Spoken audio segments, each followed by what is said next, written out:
અમદાવાદમાં ફટાકડા વેચાણનું લાયસન્સ અંગે અસમંજસ પર સ્પષ્ટતા। હવે ફટાકડા સ્ટોરમાં ફાયર સેફટીની મંજૂરી ફાયર ઓફિસર જ આપશે। ફાયર વિભાગના લેખિત અભિપ્રાય બાદ પોલીસ અને વહીવટીતંત્ર લાયસન્સ આપશે। સરકારે નવો પરિપત્ર કરી ફાયર વિભાગને લેખિતમાં અભિપ્રાય આપવા જણાવ્યું। અગાઉ ગૃહ વિભાગના પરિપત્રથી પોલીસને કામગીરી સોંપાતા અસમંજસ સર્જાયું હતું। ફાયર વિભાગ જે છે એ સ્પેસિફિક ડિગ્રી મેળવી અને ફાયરની ભરતી થતી હોય છે કે જેને એક્સપ્લોઝિવનું નોલેજ હોય છે અને એને શું ધ્યાન રાખવાનું હોય છે।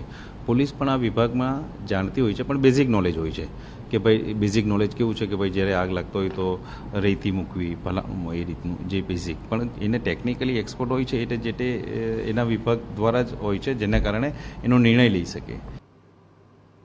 દિવાળીના સમયે સિઝનલ દુકાનો ઉપરાંત સ્ટોલ કરીને વેપારીઓ ફટાકડાનું વેચાણ કરતા હોય છે। ફાયર સેફટીના અભિપ્રાયની કામગીરી પોલીસને સોંપ્યા બાદ અસમંજસભરી સ્થિતિ સર્જાઈ હતી। સરકારે નવો પરિપત્ર કરી ફાયર વિભાગને લેખિતમાં અભિપ્રાય આપવા જણાવ્યું। હાલ અમદાવાદમાં કાયમી ફટાકડા વિક્રેતાના 140, હંગામી ધોરણે 39 જેટલા લાયસન્સ ઇસ્યુ કરાયા। અમદાવાદ ગ્રામ્યમાં 40 જેટલા ફટાકડા વિક્રેતા લાયસન્સ ઇસ્યુ થયા છે।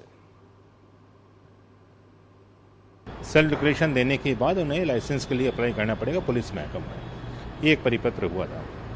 उसके बाद अभी जो एक लेटर निकला है उसके अकॉर्डिंग अभिप्राय जो है वो फायर डिपार्टमेंट देगा। अभिप्राय में वही चेकलिस्ट है और फायर सिस्टम इक्विपमेंट को चेक करने के बाद अभिप्राय दिया जाएगा।